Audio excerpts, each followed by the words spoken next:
Horror అంటే కామెడీతో కిచిడి అయిపోయిన ట్రెండ్‌లో నేరుగా ఓటీటీలో రిలీజ్ అయిన 'మా ఊరి పొలిమేర' జనాన్ని భయపెట్టడంలో మంచి సక్సెస్ సాధించింది. ఆడియన్స్ దీన్ని రిసీవ్ చేసుకున్న విధానాన్ని గమనించిన దర్శక నిర్మాతలు పార్ట్ 2ని రిలీజ్ చేశారు. దాంతో ఊహించని విధంగా ప్రేక్షకులు బడ్జెట్ లిమిటెడ్‌తో ఉన్న స్క్రీన్ ప్లేతో మెప్పించగలిగితే వసూళ్లు రాబట్టవచ్చని నిరూపించారు దర్శకుడు డాక్టర్ అనిల్ విశ్వనాథ్ గారు.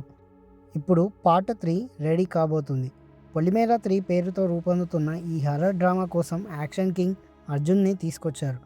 తెలుగు సినిమాల్లో తరచుగా నటించే అర్జున్ కథ విషయంలో చాలా పర్టిక్యులర్‌గా ఉంటారు. అందుకే వచ్చిన ప్రతి అవకాశానికి యెస్ చెప్పరు. 'పొలిమేర 3'లో చాలా పవర్‌ఫుల్ క్యారెక్టర్‌ని ఆఫర్ చేశారని, కథను కీలక మలుపు తిప్పే ప్రధాన పాత్ర కావడంతోనే గ్రీన్ సిగ్నల్ ఇచ్చారని సమాచారం.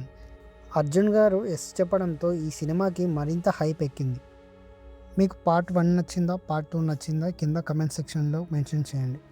మరిన్ని మూవీ అప్డేట్స్ కోసం మన స్టోరీ వైబ్ తెలుగు ఛానల్‌ని సబ్స్క్రైబ్ చేసుకోండి.